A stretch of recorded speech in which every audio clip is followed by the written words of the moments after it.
Okay.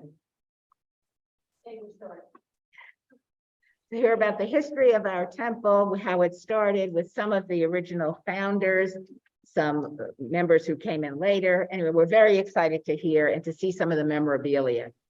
And to people on Zoom, please mute yourselves. The only way you can ask a question is to put it in chat or to raise your hand, and then, but we're not going to answer questions until after the speakers are finished. So if you have a notepad to jot down your question, that would be great. Glad you made it, Elaine. Actually had some problems.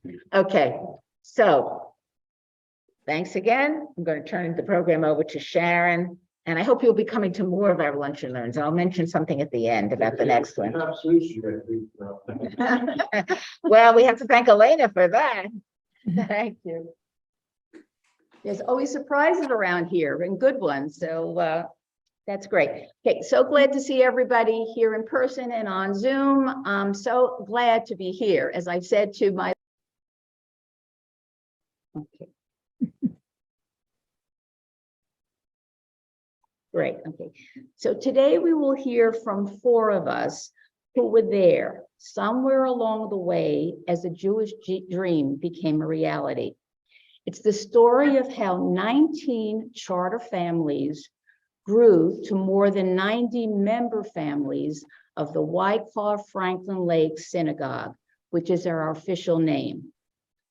And for us to be able to worship in a permanent home right here on Russell Avenue.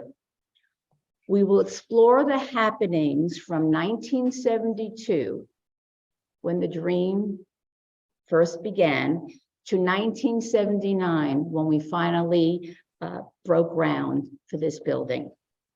We will provide facts, anecdotes, and reflections on the circumstances, the very big challenges, and the great joy of that era of our existence, which is almost 50 years ago.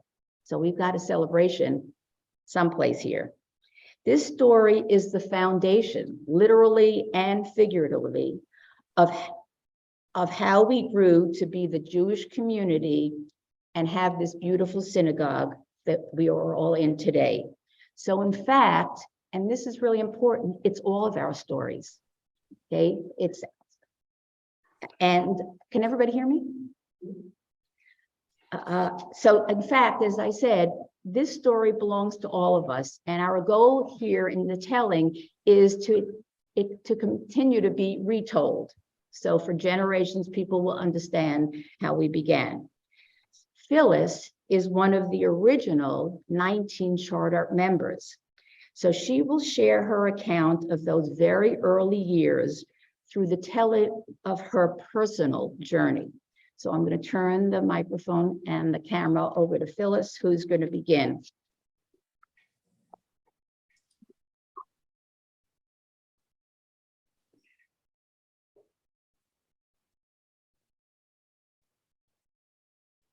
Welcome, everybody. It's so wonderful to see you all here.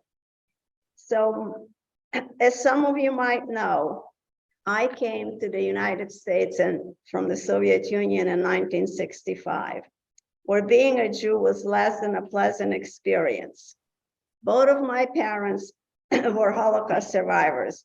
Having said that, we were very Jewish. We kept kosher. We baked our own matzahs. My parents went to a shtibel, which is a little house for services. However, we had to go to school on Saturday and Sunday sometimes to clean up the yards. This is how difficult it was to be a Jew. My father's brother was working for years, very difficult to get our family out of the Soviet Union. The day after Khrushchev, as you all know, he resigned, ousted, we received permission to leave for America. So we left in 65. We were the first Jewish family to leave. It seems like I'm doomed to make history. In 66, Harold and I were married and moved to a 1-bedroom apartment in Little Neck, Queens. I had my first baby in 67, another one in 68, and I still had to make sure that I had time to study for my US citizenship. I studied so hard that I was surely surprised to be asked one question by the judge. I guess after he looked at my application, came in 65, got married 66, had a child 67, other 68. So my question was, who was buried in Grant's tomb? So, haha.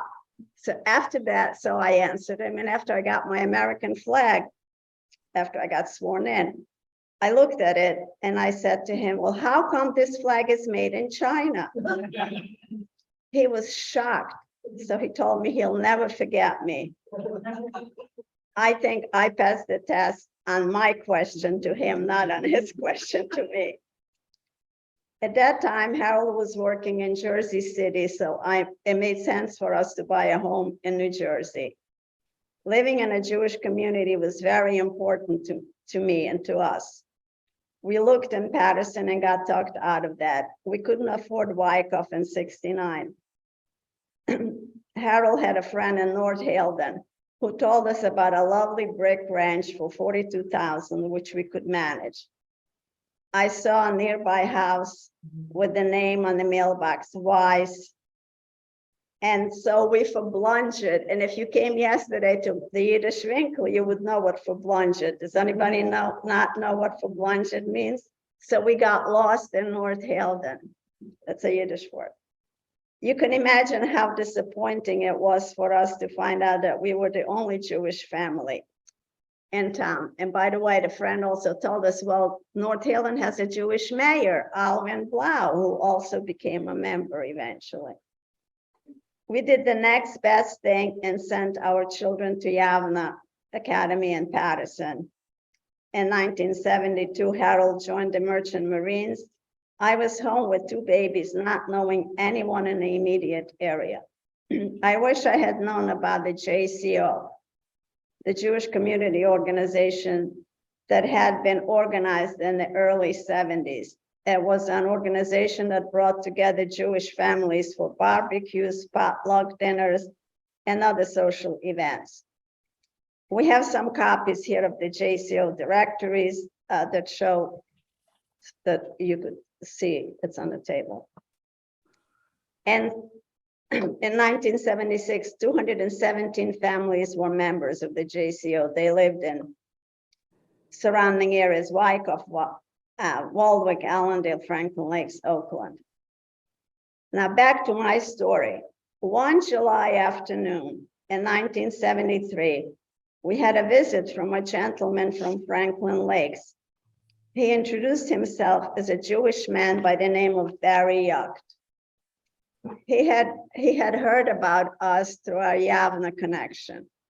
His question to us was, a few other families were thinking of establishing a Jewish presence in the Wyckoff Franklin Lakes area. Would you be interested? Harold and I jumped at the idea. Many of those original families were affiliated with other synagogues in the area, including a conservative synagogue, the Fair Lawn Jewish Center. Several families persuaded the officers of the Fair Lawn Jewish Center to allow them to establish a Wyckoff satellite office in Wyckoff, satellite synagogue, with officers of our own. They authorized that, but we ran into several problems. It was inconvenient to bus our children to Fair Lawn for Hebrew school, and we weren't able to spend money without consent of the Fair Lawn Board of Trustees.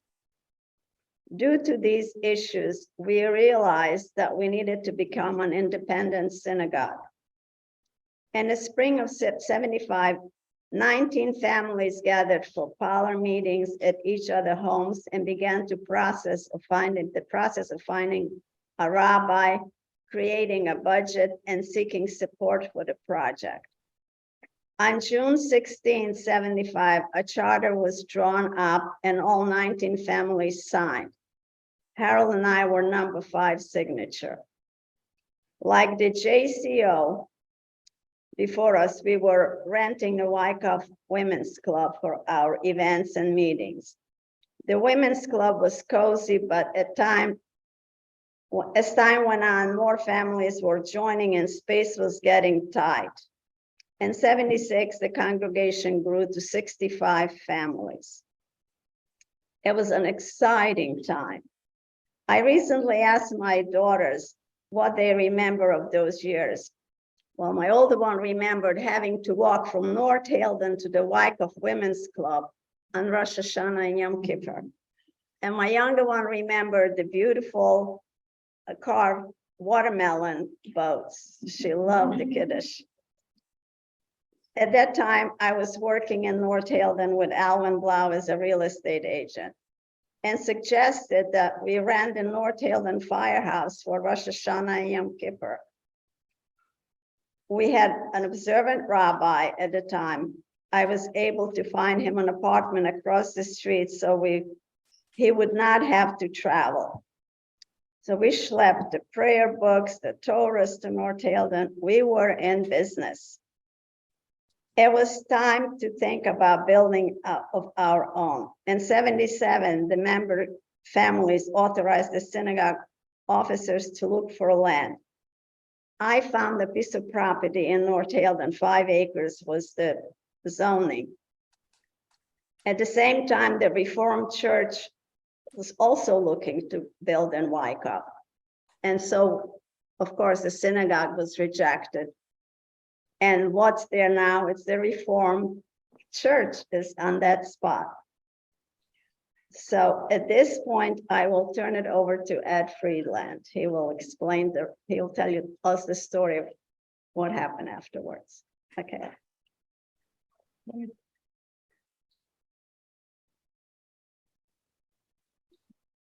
Where are you, Ed?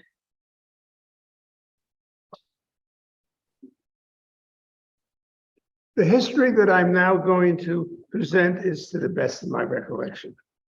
At 85 years of age, my memory is not what it once was, and these events took place almost 50 years ago, so I apologize in advance for any inaccuracies. There are many others who could perhaps give more precise detail to these events, such as Bill Smith, Noel Ruth Friedland, Arthur Kramer, and many others, but they were not available to join us today. As Sharon said, Temple Beth, as Phyllis said, Temple Beth Rishon started as an offshoot of the conservative Fairlawn Jewish Center in 1975 and was incorporated as a conservative synagogue under the name of the Wyckoff Franklin Lake Synagogue. Its original membership consisted of 19 families, virtually all of whom had come from conservative backgrounds. My wife Katie and I joined during the Temple's first year, and by the end of the year, we were up to 32 families. As Phyllis said, we held Friday night services at the Women's Club in Wyckoff. This started our focus, we had a rabbi, Stephen Gunfast, who was a student rabbi, and his wife Judy played the guitar during services. This started our focus on a musical spirituality, which, as we know, has really expanded up to the present time. We held our high holiday services both at the Women's Club and at the North Haledon Firehouse, with open seating and everyone welcome. And that lasted for a good number of years until the overhead became too costly to continue on that basis. Our first president was Martin Piper, a Patterson attorney who lived in Wyckoff with his wife, Edie. Marty was our president for the first 4 years and was truly the driving force behind our growth and development. It is highly unlikely that we would have gotten past the small local Temple stage without his leadership. We welcomed all families as long as they considered themselves part of the Jewish community. And soon our group included not only a large number of Reform families with little to no knowledge of Hebrew and traditional Judaism, but also some mixed marriages with either the husband or wife being Christian. A little about Wyckoff. Wyckoff is an old Dutch town which was officially incorporated in 1926, but there are graves in many of the church synagogues that run back over 100 years. At the time of these events, it had a population of approximately 16,000. By 1979, we had grown to 90 families and felt it was time to build our own home and put down roots. Each member family was requested to donate $10,000 if they could afford to do so. And there were naming opportunities going up to $25,000 at that time. With that money and a mortgage, we purchased property in Wyckoff and requested authorization from the Township Committee to build a synagogue. Although Wyckoff already boasted 12 churches of various Christian denominations, there was strong resistance to having a synagogue too. Among the arguments set forth was that our services would create traffic problems on Russell Avenue. After all, we had all 90 families. And that Wyckoff already had 12 churches and didn't need any more. The fact that we were not Christians and a synagogue was not a church didn't seem to be a matter of concern for those making that argument. The Wyckoff Township Committee responded to our plans by proposing and passing an ordinance to ostensibly avoid clustering of houses of worship by forbidding houses of worship to build within 1,000 feet of each other.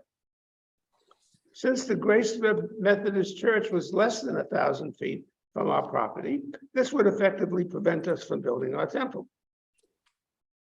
The initial vote of the 5-man Township Committee was 3-2 in favor of the ordinance. However, this type of ordinance was required to be passed by 2 consecutive township meetings. We had 1 month to work in which to stop a second passage of the bill.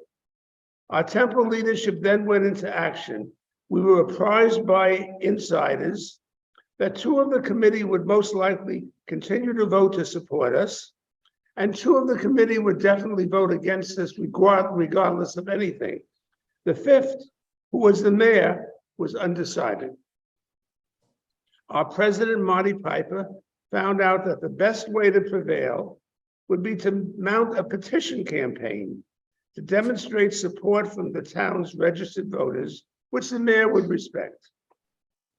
Accordingly, we divided the town up into sections, and a large number of our membership went out and rang the doorbell of every Wyckoff resident, asking them to sign a petition and support our desire to build our own place of worship. In addition, both the Greek Orthodox Church and St. Elizabeth's Catholic Church asked their members to help us and petition with us, and many did so. While our temple members encountered some residents who refused to sign the petition, it was our Christian friends who received all the anti-Semitic comments. What those people making those comments didn't realize was that those wonderfully supported church volunteers petitioning with us also passed on their comments to us. Not only did the petition campaign obtain the support of a very large percentage of the registered voters, but in addition, our campaign either directly or indirectly was forwarded to Channel 5 in New York, and they decided to have a program about Wyckoff if this thing actually went through.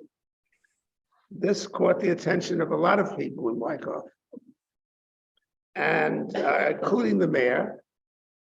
And at the next Township Committee meeting, they again voted to pass the ordinance, but we and the Church of the Nazarene were grandfathered. So we could now proceed. The next step was to meet with the appropriate township committees to get our architectural and other approvals and permits. Much to our pleasant surprise, and despite the fact that the proposed design of this temple, which was not quite as large as it is now, but was still very modern and very different than anything you could see in Wyckoff, which was an old traditional Dutch town, passed without the slightest bit of difficulty. And the town issued us a building permit without any delay in that regard. Okay. In addition, we realized that with our building construction, we wanted it to be more than just a local Wyckoff Franklin Lake synagogue.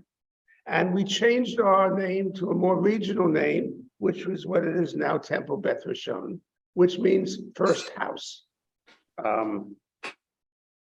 Later that year, one of the township committee men who had voted against us became mayor.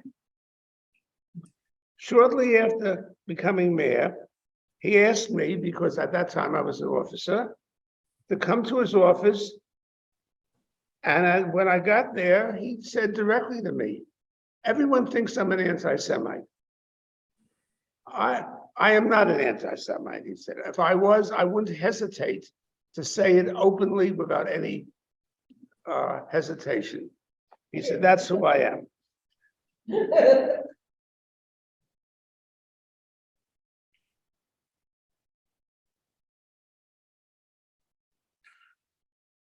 I really believed that we would have traffic problems on Russell Avenue. I didn't say anything. The township committee has voted to approve it, so now that issue is over. Now that I am mayor, I want to meet the needs of the entire town, including the Jewish community. As a measure of good faith, I will waive the town's $700 portion of the $900 fee for the permit, and you only have to pay $200 to the state for your building permit. This was a nice token, and we accepted. The construction then proceeded. By September, we had just a frame up with a single line of electricity, a single pipe of water, a partial roof, partial walls, and no windows. The mayor called me into his office again. He apprised me that unless we have established our tax exempt status by October 1, the federal government would treat our property and building as ordinary property, and we could anticipate a federal tax bill of about $18,000. Now, at that time, and it is still now, a huge amount of money. He said, in order to establish our tax exempt status, we would have to hold a service. And in order to hold a service, we had to have a certificate of occupancy. He then said, "I'm sure your temple can put that $18,000 to better use than that." And I agreed. At that point, he ordered his building inspector to grant us a conditional certificate of occupancy so we could hold that service with the explicit understanding that it would be brief and would be the only service held there until the building was fully completed and compliant with the building code. The man was a man of his word. We held our first service in our own home on October 1, 1979. We had a frame, partial walls, partial ceiling, one line of electricity, and one line of water.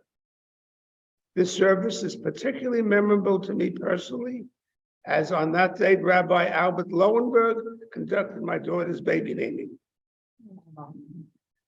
There were three Wyckoff churches that particularly stand out for their support during our early years.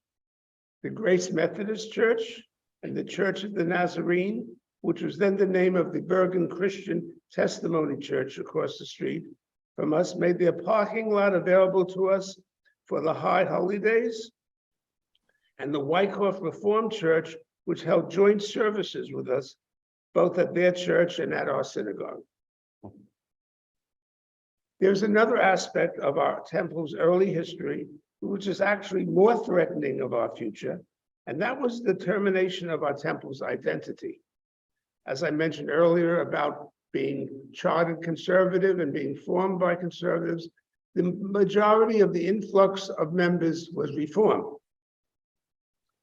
And these resulted in internal divisions, divisiveness, which at times became so heated that could easily have sunk us before we even got past its infancy.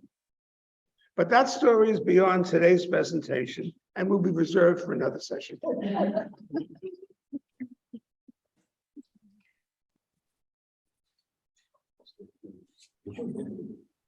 Exactly.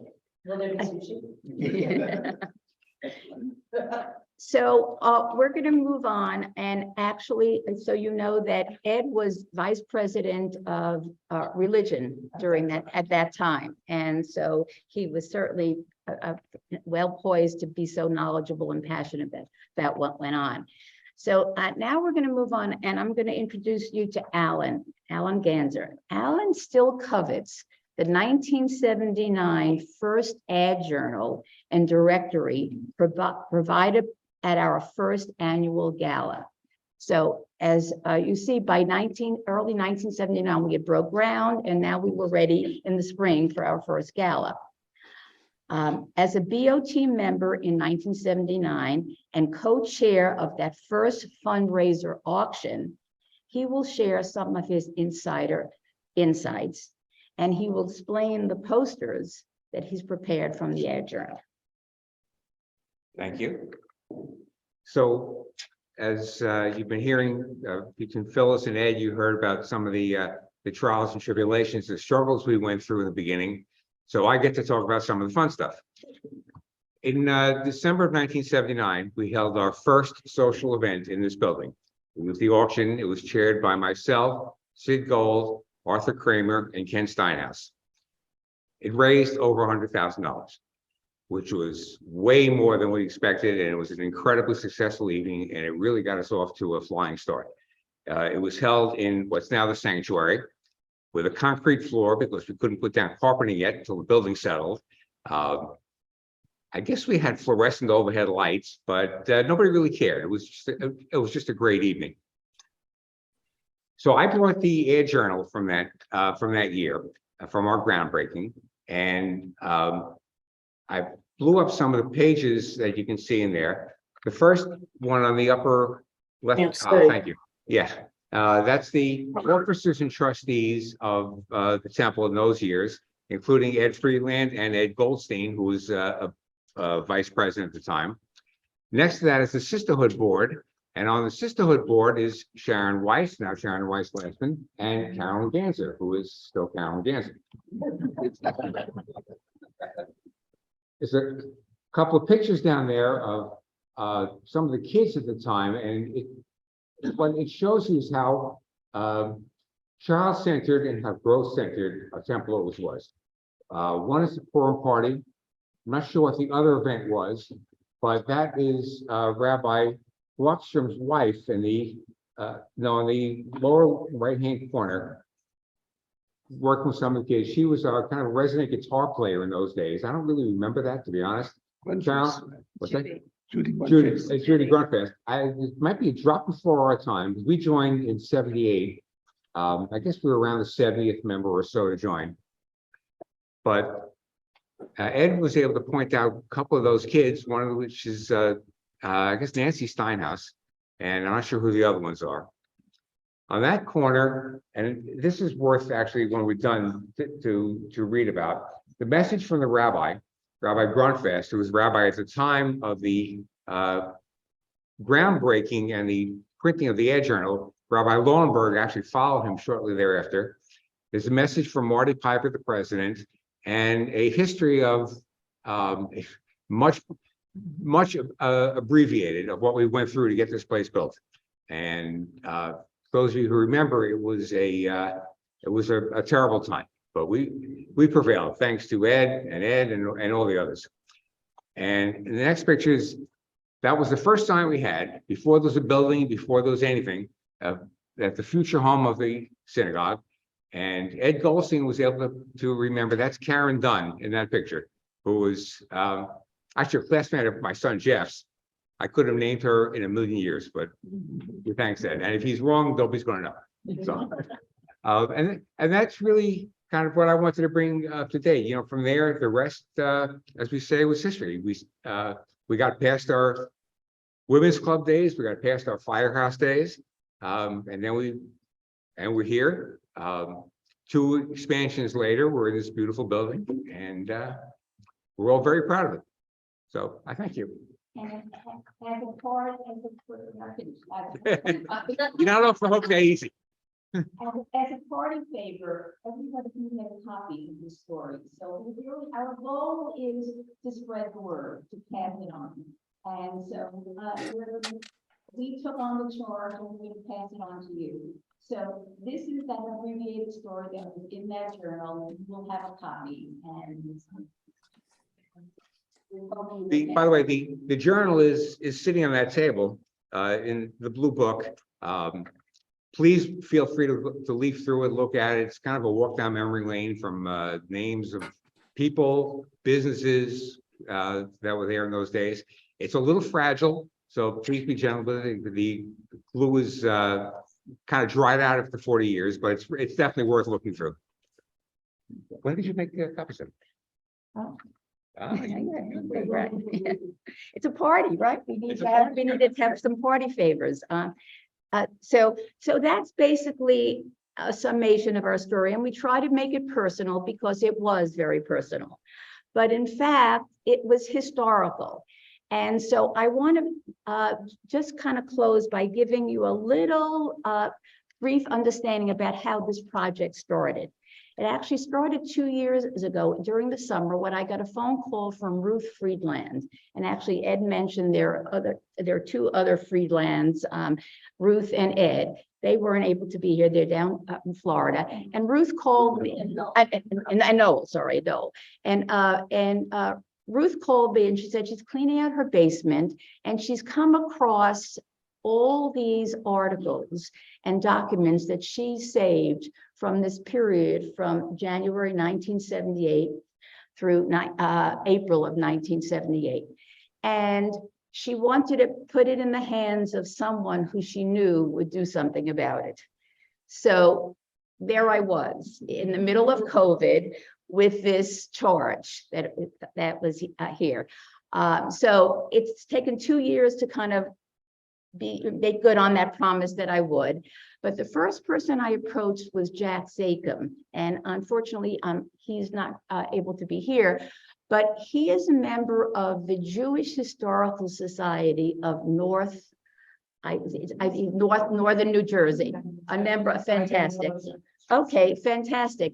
And their charge is to preserve documents about Judaism in North Jersey. And actually, he had given a presentation at Lunch and Learn a few years ago. So I approached him and he loved the story. And he said, you know, we've got to document it and bring it to that organization. The problem was I had a folder, and that's one of the items that is going to be on display, of all these browned and fragile articles. And so he agreed to take every one of these dozens of articles and to photocopy them and to scan them. In comes Lydia Zakum, who took on that charge. So she went into the office and we have all these scanned articles that are now very readable. So you'll see on the table, there are these brown fragile ones. And then there are, every one of the articles is now documented in a scanned form. And so what I would like to do is, before we close, I really want to share, because this was the nucleus of our story. So not only was there a personal part, but I would like you to understand the historical part of what happened. So as we mentioned, in January of 1978, that was when the town first decided to consider this ordinance. And what I have over here, this is the scan form, and again, they're all here, is in one of the local papers in the section, in your opinion, Noel Friedland, Ruth's husband, wrote this long, beautiful letter to say that I hear this is what you're doing. His first sentence is, I read with dismay your January 19th editorial urging restrictive legislation, making it more difficult to build our synagogue in our own town. So he was right on it, and he goes on to talk about why, we're here, we're entitled to have it. I also have from these documents, and I read through all of them. I'm a researcher, so this was my thing. So that was in January. We knew that they were on to creating this ordinance. And what you need to understand is we had already had the proposal to build this land. And so the ordinance came after they knew that we were proposing to build this land, as well as the Nazarene Church was willing to build their land. So this didn't come out of the blue. This was based on the proposal. So these are the minutes from the February township meeting. And I mean, it's very clear when you read the details. They called in a planner, and she gave a report about the impact and possible controls of houses of worship and other semi-public uses. And she goes on to talk about how they did traffic counts on Sunday. They wanted to check seating capacities. I mean, they were looking for fodder, for information. So that was in February. And then the newspapers got a hold of it. And so there was a lot of people in town who had a lot of negative feelings, and they got in the newspaper first. There were people who lived in the neighborhood, and how could you build 2 more houses of worship? We're a rural town. And that's when Ed mentions Marty Piper, who was our president at the time, who was remarkable, and he was a lawyer. And one of the supporters of the 2 houses of worship applications broke their silence on the issue. And Marty Piper got into the newspaper. So he was a contrast for all these other articles that were coming through. So that was in February. And this is when, as Ed said, the town had already set this ordinance that there should be restrictions of 1,000 feet distance. But as Ed said, they need to have another meeting. So now in March, they had another meeting to vote on this. And at this time, again, our community was more organized, and hundreds of people came to this March meeting. And we made the paper again, and this is Marty Piper. So I think, we really need to acknowledge him. We got a photo in, and it's the whole story about that March town meeting. And we were really vocal, but this is the time when they passed the ordinance from 3 to 2. They said that we could not build within 1,000 feet of each other. No house of worship could build within a house within 1,000 feet. But we were out there, we were fighting. So now, because there were so many people at this meeting, they decided to have a public hearing. So in April, even though the ordinance, and it's still on the books, they called for a public hearing at Eisenhower Junior High School for April. And that's when we really got into action. And then, as Ed spoke about this petition, we started to do this petition, and I was very much a part of it. We all have our stories. We'd love to share them. And we placed this in the newspaper. What in heaven's name is going on in Wyckoff? 16 reasons why prohibiting churches ordinance must be defeated. So we passed this on, and then we all got it. Every one of the members was asked to take, we had a map, was asked to take a section of the town. And again, I hope you will discuss, we'll have an opportunity to discuss some of our personal stories. But in fact, there were 3,200 signatures we got, and of those, I think somebody needs to be muted. Out of those 3,200 people, 3 out of 4 people signed the petition. And this I love. So then in the next issue of the newspaper, we took out a huge ad. I mean, we really worked hard, and it said, "Thank you, residents of Wyckoff." On March 20, members of the Wyckoff Franklin Lake Synagogue and their friends began knocking on your doors. Went on to say, 3 out of 4 of you signed the petition. Thank you very much.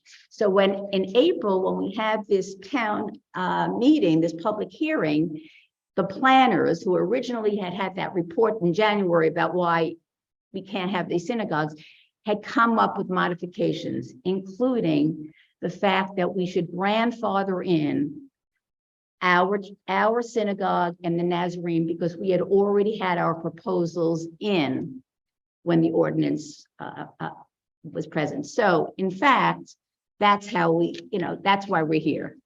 What newspaper did you publicize?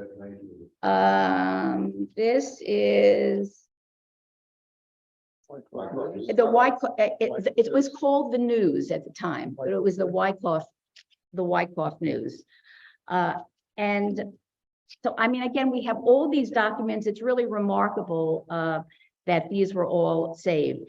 And then to Ed's point that we made national news, the New York Times told our story. In someplace here, I have a 3-page article from the New York Times. And they went through all the details as the Times would do. They described this area was once Lemmerman's farm. It was an orchard. There were 20 acres here, and Mr. Lemmerman wanted to downsize, I guess, and he was willing to sell 5 acres to us, 5 acres to the Nazarene Church. And everybody claimed that would destroy the nature of the town. And he said, there are more people who come to my farm stand than there will be in the traffic. And he was a very, very big supporter of us as well. So I just want you to know the New York Times did get our article as well. And then my final show and tell here is that this is a picture taken in the article is January 21st. So now we're good to go and we're ready to break ground. And we got a picture here of 3 members with the plans for what our synagogue will look like, this modern edifice as Ed described. And right in the middle of the picture is our own Ed Friedland. Marty Piper. And yes, and Marty Piper was there as well. And this is Joan Steinhaus. So there were lots of people who really worked. I mean, everybody rolled up their sleeves. So basically, this is our story. What I failed to tell you, but I think we'll be able to work this out, there were papers here because we're concerned that if you'd have some questions, you might forget them along the way. So now we're open to questions. That's our story. Question, given that there was so much pushback, were there any instances of vandalism either during the groundbreaking or Surprisingly, nothing at all. I guess it seems like the local community was pretty much. There was plenty of whispering and some not so whispering about it, but thank God there was no, even when we first started, even when we just had the sign up, there was no vandalism. And did you Would feel that happen today? Probably not. And did you feel you had to have security? No. No, not so. There was a lot- Different times. Yeah, well, I'm saying, I remember this is the early 70s, there was a lot of. There was a lot of anti-Semitic comments by the Christians who petitioned for us. I'm sure.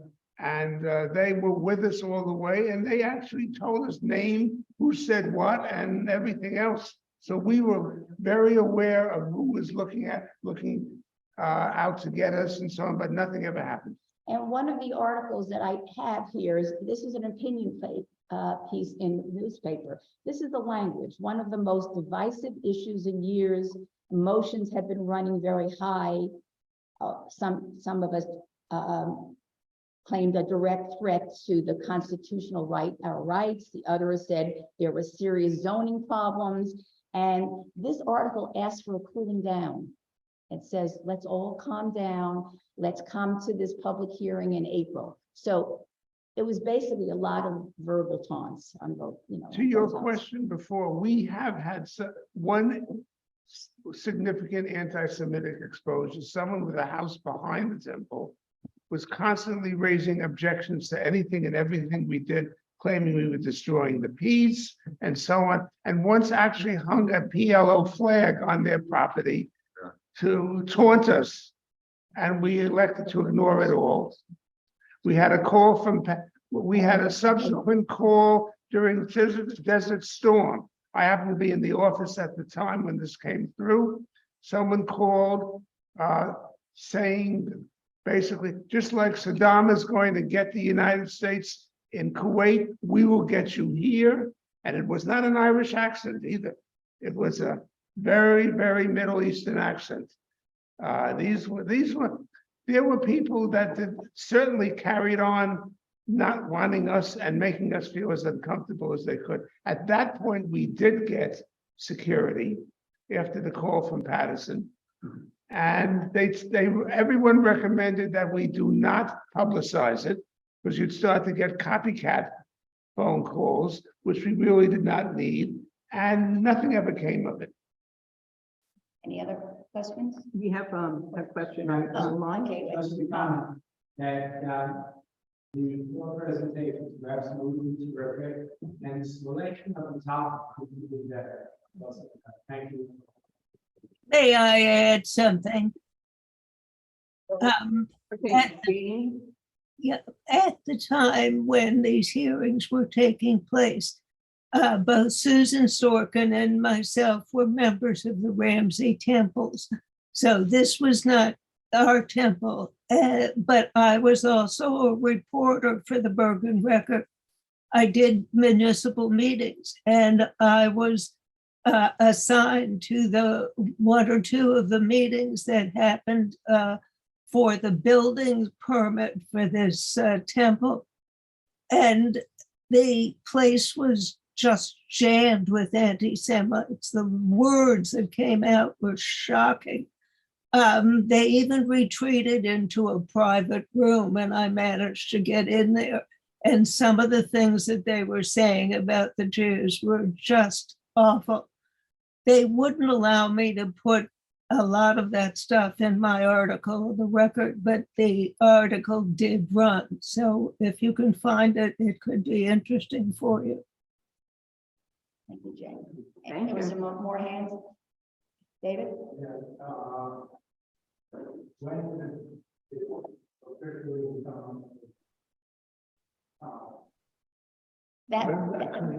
did we never affiliated. And again, that's really That's why another the whole. next story That's that I was really gonna get another into story. when we have time. I would not, it's part of a, Dave, it's part of a whole overall picture of conflict within the temple itself. It's not an isolated situation. But we never affiliated. And it's discussed multiple times by the board. Right, right. Well, at one point, we had a big all hands on deck meeting here to discuss affiliation. We had a presentation from the Reform organization and the Conservative organization, and they were both. I was put to a vote, and neither one missed. Let's say that's right. Let's Never affiliated. Wow. Right. Well, there's a lot to, And, not only there's a lot. when people ask me what kind of a temple we are, I said we are suburban. This is what I call us. We are suburban. But we are considering, and there's quite a story, and so that if there's interest, that can be another lunch and learn. Obviously an important one. Any other questions about that we left out about the experience? It was really remarkable, and also Phyllis mentioned this JCO, and this is all we had. Apparently, there were hundreds of Jewish families, and you'll see it in the JCO booklets. I don't know whether you can hear. Whether you can see it in the JCO booklets, but nobody knew each other because some people were still going to the Patterson synagogues. There was the Ramsey synagogue. There was the Ridgewood synagogue, and so we had the social that, and so this was the first synagogue that actually brought us together, and we had to find each other. And like someone knocked on Phyllis's door. So those are the poignant parts about how we became who we are. Grassroots It's real, it really was. When you had the groundbreaking or you were building, did you invite the churches that were supportive? I mean, was it a feeling of, you know? I don't recall. We did have a rabbi for our groundbreaking, yes. But I don't know if we invited the supportive churches or any churches to it. I don't know. I remember when we had the meeting to decide on, I guess, the latest expansion in 2001, or 2002, shortly after 9/11. McNamara actually came and spoke at it. He was pretty close to Arthur Crane, but Arthur was in charge of the building at the time, and they were pretty close. And McNamara actually came and spoke about how wonderful it is. We all sort of bit our lips a little bit, but at least it was, recognized that here we are and we're here to stay. And Yeah, I guess for those who don't know, that was very welcoming to choose. We were at the firehouse and then in Right. 2000, we were at the Tides. Right. Because this was under construction. I think for anyone who doesn't know, McNamara was the mayor during the time of this entire thing. The person I referred to who called me in and so on and so forth. And he remained mayor up to, I guess, what, 10 years ago now? Or was it? long time. Well, yes. To your point, though, so we broke ground in October of 1979. We have, thanks to the Ruth Freeland, this is a program that the Grace Methodist Church invited us for an interfaith Thanksgiving event. So, so we have this program, and they immediately welcomed us, and we joined forces, and we're still doing that today. Yeah, so it's perfect. So yeah, so it's so special to have this.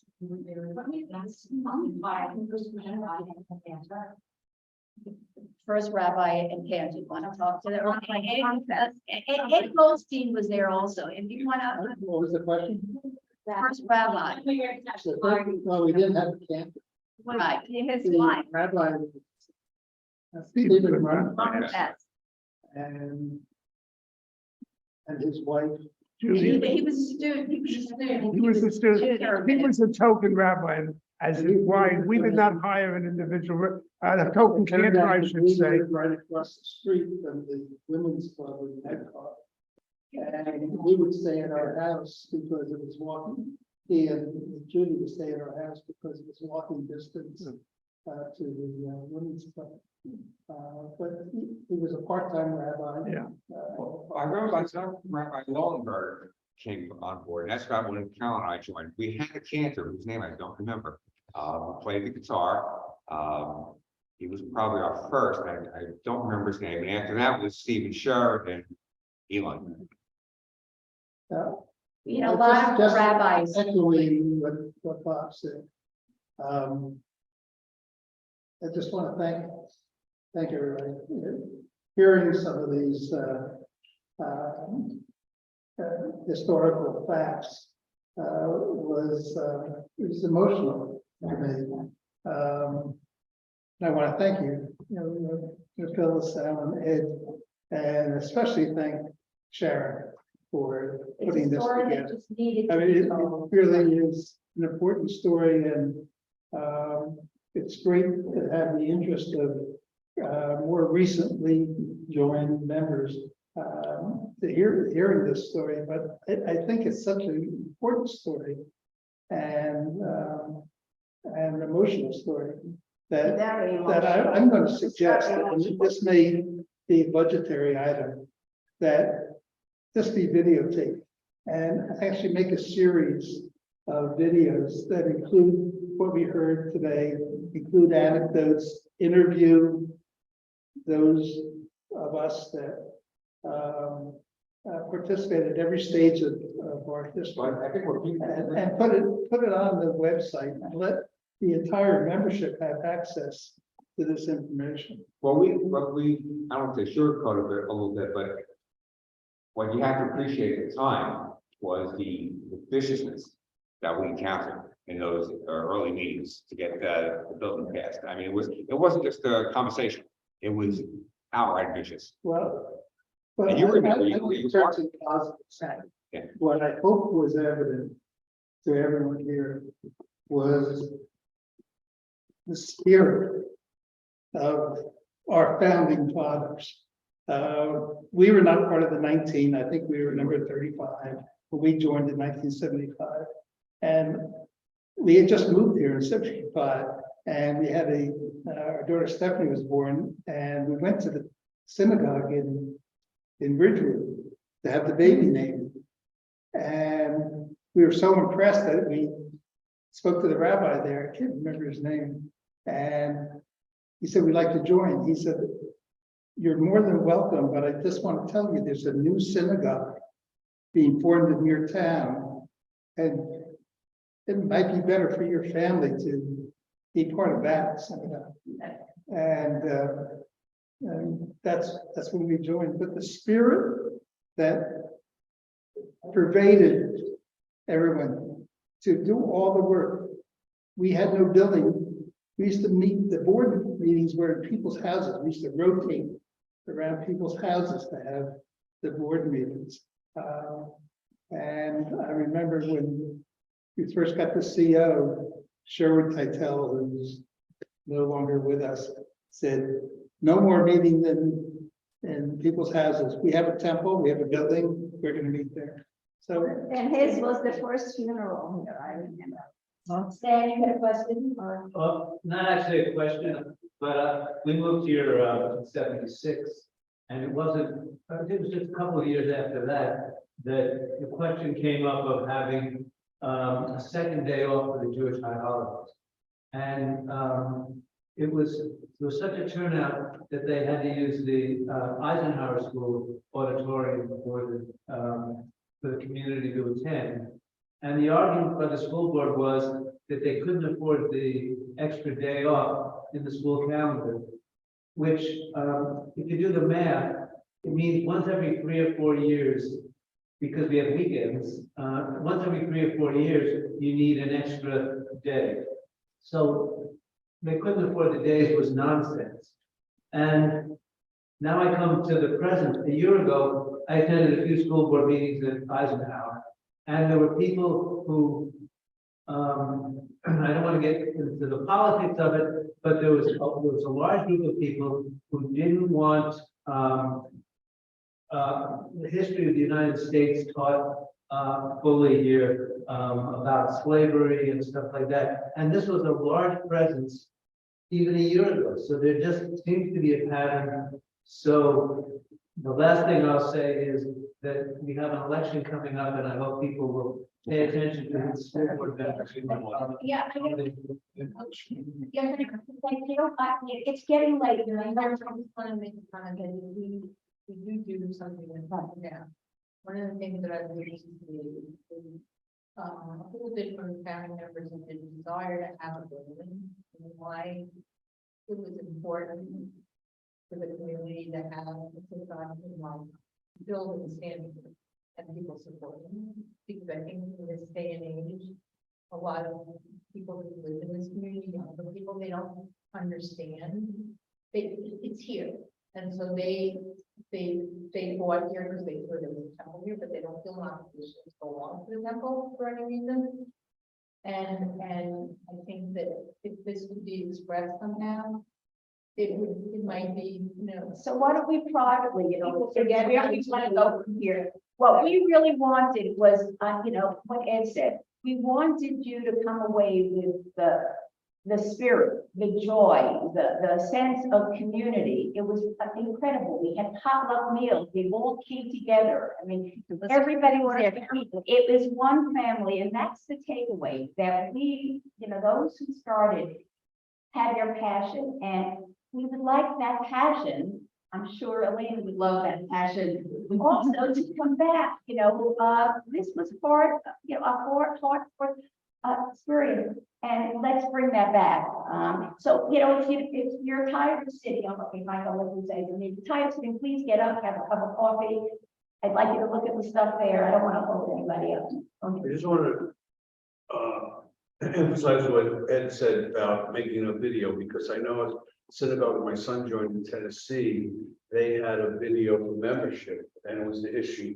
And they had people sitting around a table, and they shared their private stories of what the synagogue meant to them, and it was produced, you know, it was edited, it was a professional job, and it made a difference in terms of the, you know, the outreach to potential members. The other thing is, the video is great, I think it should be on the website, but all this documentation should be preserved, and it shouldn't be like, oh, who has that stuff?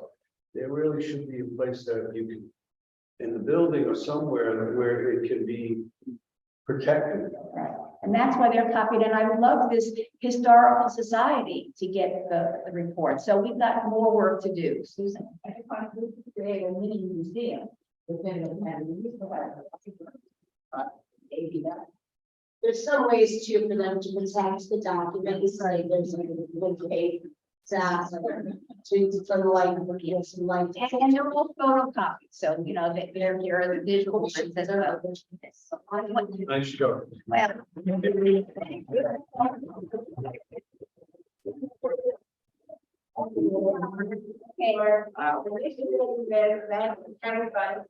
And Ed, I just have one question.